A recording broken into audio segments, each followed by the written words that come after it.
Primeiro eu quero me solidarizar com os familiares e amigos das 12.484 vítimas do Covid-19 do nosso país, e em especial com as do meu estado, o estado de São Paulo, que são 3.949 pessoas. Infelizmente, o estado de São Paulo é o epicentro da pandemia no Brasil e é muito necessário que a gente siga com iniciativas que garantam o isolamento social e o direito à renda das pessoas mais vulneráveis, para que elas também possam permanecer em casa e seguras. Mas eu quero dizer, senhor presidente, que dentre essas tantas mortes por Covid-19, há aquelas pessoas que são atendidas pelos hospitais, mas infelizmente não conseguem resistir a todo o tratamento, mas também há aquelas pessoas que não são nem sequer atendidas, porque seguem na fila aguardando uma vaga nos leitos de UTI ou aguardando a possibilidade de terem acesso aos respiradores, que são fundamentais para o enfrentamento à Covid-19. E é nesse sentido que o pessoal entrou com uma ação no STF e também tem um projeto de lei aqui na Câmara de Deputados para que a gente possa implementar a fila única de atendimento à população brasileira, ou seja, para que o critério de atendimento à população não seja se as pessoas têm dinheiro ou se as pessoas têm plano de saúde, mas que seja única e simplesmente o quadro clínico. Aqueles que acompanham os telejornais e as notícias sabem que tem muitas pessoas que simplesmente morrem na porta dos hospitais, ou mesmo dentro de suas casas. Nesse sentido, eu quero também lamentar a carta que foi enviada pelos procuradores de todos os estados brasileiros ao STF, pedindo para que o relator, que é o Lewandowski, negue a nossa ação, dizendo que os estados é quem devem ter autonomia para identificar se os leitos privados devem ou não ser utilizados. Ora, é justamente isso que a nossa ação no STF está pedindo, para que os governadores e prefeitos possam, a partir da realidade local, identificar e utilizar, sim, os leitos que estão ociosos. Para dar um exemplo para vocês, aqui em São Paulo, o Hospital Albert Einstein teve uma redução de 20%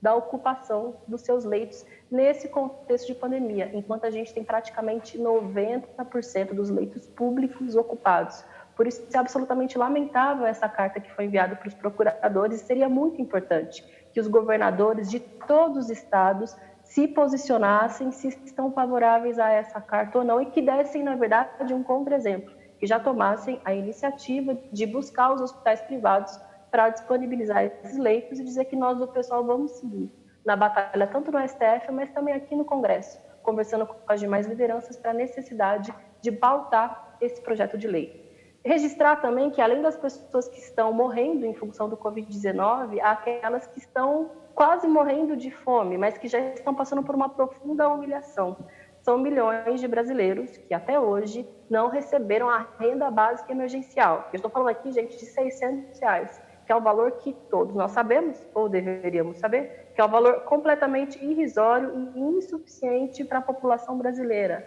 mas que é nesse contexto que o presidente Bolsonaro, que não garante os R$600 para a população, faz um ato, mais uma vez, absolutamente irresponsável de colocar algumas categorias que não são, de maneira nenhuma, categorias e setores essenciais, como serviços essenciais, fazendo com que essas pessoas precisem voltar ao trabalho, justamente que não estão recebendo nenhum tipo de assistência do governo, sejam dos trabalhadores, mas também dos pequenos comerciantes, que também não estão sendo amparados pelo governo para que tenham renda nesse período do necessário isolamento social. A verdade é que tem muitos estados que já deveriam estar às portas de um lockdown, né? É o isolamento completo, se a gente for responsável e seguir a recomendação dos cientistas e dos infectologistas. Mas, infelizmente, alguns governadores também estão cedendo à pressão do Bolsonaro de anunciar um possível flexibilização do isolamento social. E eu espero que o governador do meu estado, que é o governador João Dória, não ceda a essa pressão e a essa chantagem, e pelo contrário, dê o exemplo, garantindo, por exemplo, uma renda base para paulistana, afinal de contas, o estado de São Paulo tem condição orçamentária para garantir que a sua 15 população não segundos. passe por situação de necessidade. assim como garantam o apoio aos comerciantes e pequenos empresários para que também não quebrem nesse contexto. Então, é muito necessário que a gente tenha como primeiro lugar a garantia da saúde da população, para que o lucro não esteja acima da vida e para que os grandes negócios não falem mais alto do que a garantia de sobrevivência de toda a população brasileira. Isso deve ser responsabilidade desse Congresso, não é responsabilidade do presidente, nós já sabemos, mas esperamos que seja responsabilidade dos governadores e dos prefeitos, para que não repitam essa cartilha irresponsável do Bolsonaro. Obrigada, presidente.